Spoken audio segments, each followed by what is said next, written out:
أعوذ بالله من الشيطان الرجيم. بسم الله الرحمن الرحيم. الحمد لله رب العالمين الرحمن الرحيم ملك يوم الدين. إياك نعبد وإياك نستعين. اهدنا الصراط المستقيم صراط الذين أنعمت عليهم غير المغضوب عليهم ولا الضالين آمين. اللهم صل على سيدنا محمد الفاتح لما أغلق والخاتم لما سبق ناصر الحق بالحق والهادي إلى صراطك المستقيم وعلى آله حق قدره ومقداره العظيم. سبحان ربك رب العزة عما يصفون وسلام على المرسلين والحمد لله رب العالمين. Chers frères, chères sœurs et chers talibés, je vous transmets le salut de l'islam. Assalamu alaikum wa rahmatullahi ta'ala wa barakatuhu. Bon, comme tous les vendredis, vous savez quand on se trouve ici à la Zawiya, après la Hadratul Jumu'ah, qui est l'invocation qu'on fait tous les vendredis, il y a un dars que nous faisons. Le dars, ce sont les enseignements que nous donnons à la Zawiya ici, la Zawiya mère. Donc le dars d'aujourd'hui, c'est-à-dire l'enseignement d'aujourd'hui, va s'articuler autour de la crainte de Dieu. La crainte de Dieu et ses avantages. Donc, pour parler de la crainte de Dieu, on sait que quand on craint Dieu, on parle de la religion. C'est à travers la religion qu'on parle de la crainte de Dieu. Donc, en tant que musulman, en tant que pratiquant, et dans ta pratique, il faut craindre Dieu. Dans ta vie de tous les jours, il faut craindre Dieu. Celui qui craint Dieu dans sa prière, c'est quelqu'un qui prie comme s'il voyait Dieu en face de lui. Craindre Dieu dans ta prière, c'est de prier comme si tu voyais Dieu en face de toi. Parce que quand on parle de Dieu en face, il y a certaines personnes qui n'imaginent pas la densité de ce qu'on peut imaginer à ce niveau-là. Mais on peut réduire cette explication autrement pour faciliter la compréhension à certaines personnes. Dans ta prière, si tu mets la mort en face de toi, la mort en face de toi, et la mort te parle, et la mort te dit que si tu ne pries pas normalement, tu viendras me trouver ici devant toi. Parce que tôt ou tard, on va se croiser. Et tu es certain que ça va se produire. Tu vas croiser, sinon la mort va te croiser. Donc, tu es obligé de prier correctement, même si tu ne fais pas ça parce que tu veux craindre Dieu, tu vas faire cela parce que tu vas croiser la mort, parce que la mort t'attend et la mort va te croiser. Donc, pour ne pas aggraver ta peur, fais comme si tu voyais Dieu en face de toi. Laisse la mort, parce que si tu penses à ça, ça peut te perturber. Mais pense à Dieu. Et à ce niveau-là, il est demandé à tous les musulmans de craindre Dieu dans toutes les actions. Craindre Dieu à la maison. Il faut craindre Dieu dans la mosquée. Il faut craindre Dieu dehors. Il faut craindre Dieu dans ton lieu de travail. Il faut craindre Dieu dans tes affaires. Il faut craindre Dieu dans tout ce que tu fais dans tes entreprises, il faut craindre Dieu. Mets Dieu en face. Quand tu as Dieu avec toi dans tes affaires, tu peux craindre Dieu. Et en cela, Dieu va nous dire quelque chose, un verset coranique pour appuyer ce qui veut dire la crainte de Dieu. En même temps, Dieu va, en parlant de la crainte de Dieu, il parlera automatiquement de l'avantage, sinon des avantages de la crainte de Dieu. Et dans Surat At-Talaq, donc Dieu va dire, Ba'ada Bismillahir Rahmanir Rahim, وَمَنْ يَتَّقِ اللَّهَ يَجْعَلْ لَهُ مَخْرَجًا وَيَرْزُقْهُ مِنْ حَيْثُ لَا يَحْتَسِبُ. Quiconque craint Dieu, وَمَنْ يَتَّقِ اللَّهَ يَجْعَلْ لَهُ, donc Dieu va donner l'avantage. Sinon, les avantages de la crainte de Dieu, يَجْعَلْ لَهُ مَخْرَجًا. Dieu te donnera une porte de sortie dans toutes tes difficultés. Dans tout. Très certainement, quiconque craint Dieu, Dieu te donnera une porte de sortie. وَيَرْزُقْهُ, et Dieu va te faire des avantages de façon abondante. مِنْ حَيْثُ لَا يَحْتَسِبُ, là où tu ne t'y attends pas du tout. Voici les avantages de la crainte de Dieu. Quand tu crains Dieu, Dieu te donne une porte de sortie. À chaque fois que tu penses que tu ne vas pas t'en sortir, avec ta crainte de Dieu, tu t'en sortiras. Et c'est la crainte de Dieu qui va t'accompagner dans ta sortie. Et après ça, Dieu dit encore, par la suite, Dieu va te donner beaucoup de chances, beaucoup de vertus, là où tu t'attends, et moins. C'est à ce moment-là que Dieu va te donner ce que tu ne penses même pas. Donc là, c'est le verset coranique. C'est Dieu lui-même qui parle de cet avantage. Et Dieu va dire encore dans un autre verset, وَمَنْ يَتَّقِ اللَّهَ يَجْعَلْ لَهُ مِنْ أَمْرِهِ يُسْرًا. Que tous ceux qui craignent Dieu, sinon celui qui craint Dieu, Dieu va te donner la facilité dans toutes tes entreprises. Tout. Quand tu crains Dieu, Dieu facilite tes affaires. Quand tu crains Dieu, il facilite ta chance.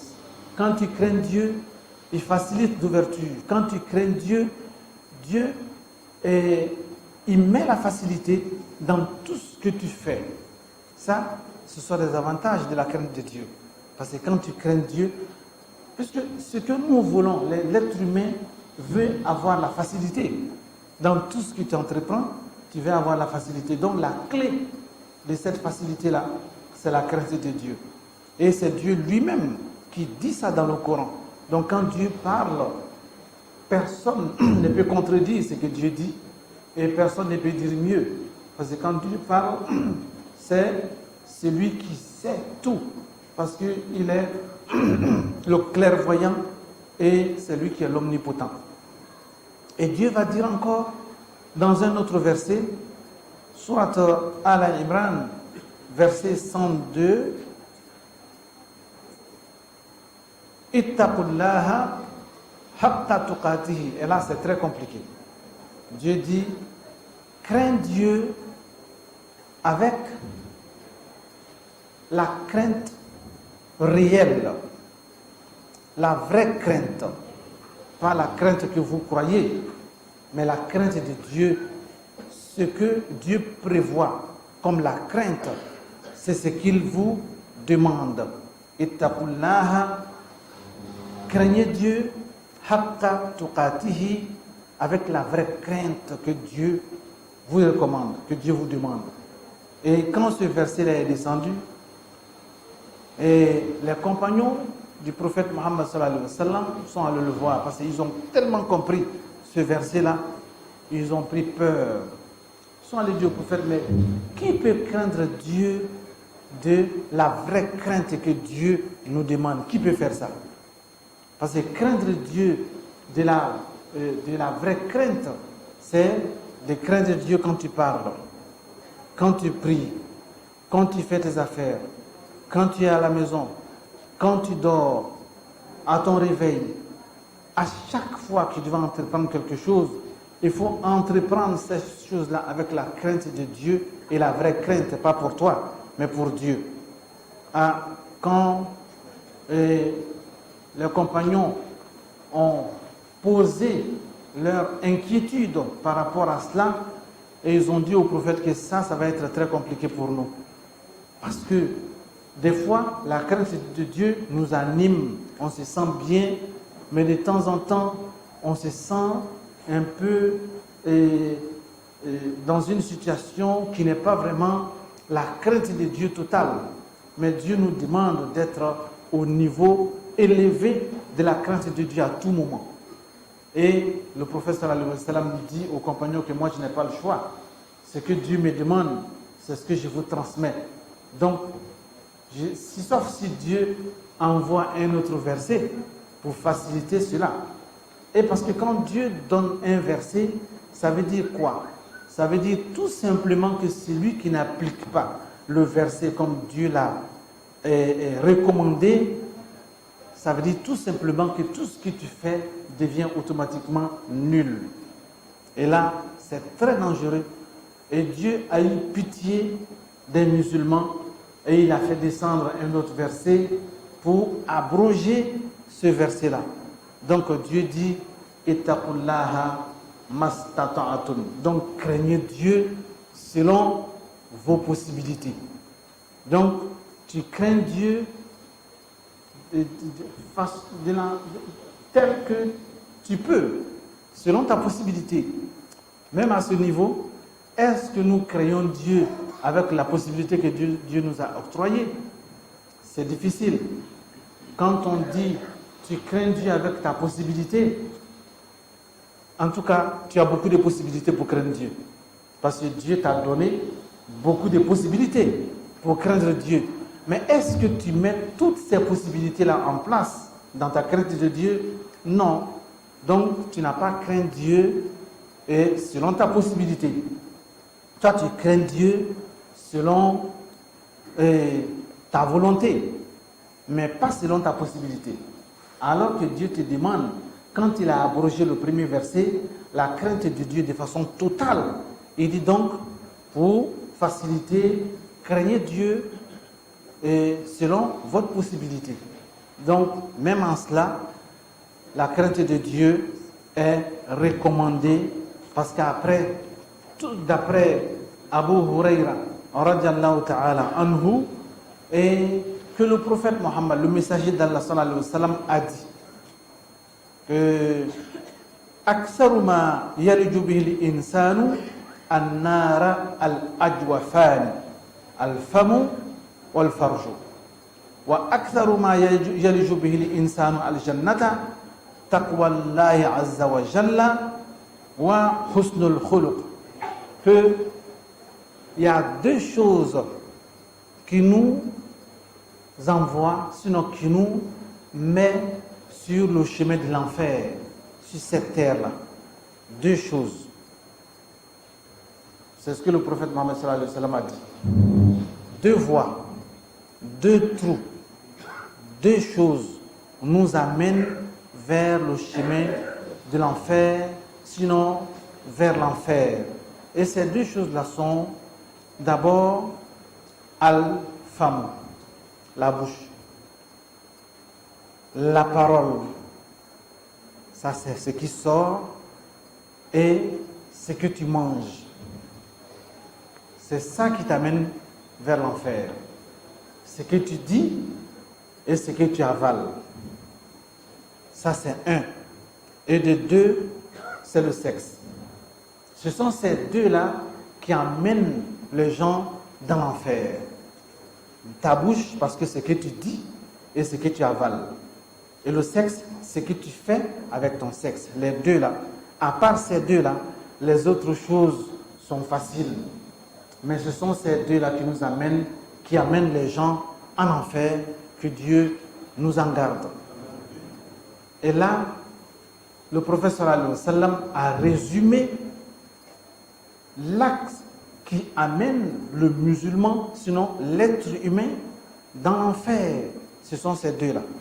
Et en même temps, le prophète sallallahu alayhi wa sallam donne la solution. Il dit aussi que les deux actes qui nous amènent vers le paradis, c'est d'abord la crainte de Dieu et le bon comportement. Donc, ce qui amène l'homme facilement en enfer, c'est ce que ta bouche fait, ce que la bouche dit et ce que la bouche avale, et ce que le sexe fait, ces deux-là. Mais ce qui t'amène au paradis, c'est ta crainte de Dieu et ton comportement. Donc, chers frères, chères sœurs, c'est très simple, c'est pas assez, mais ça résume toute la vie.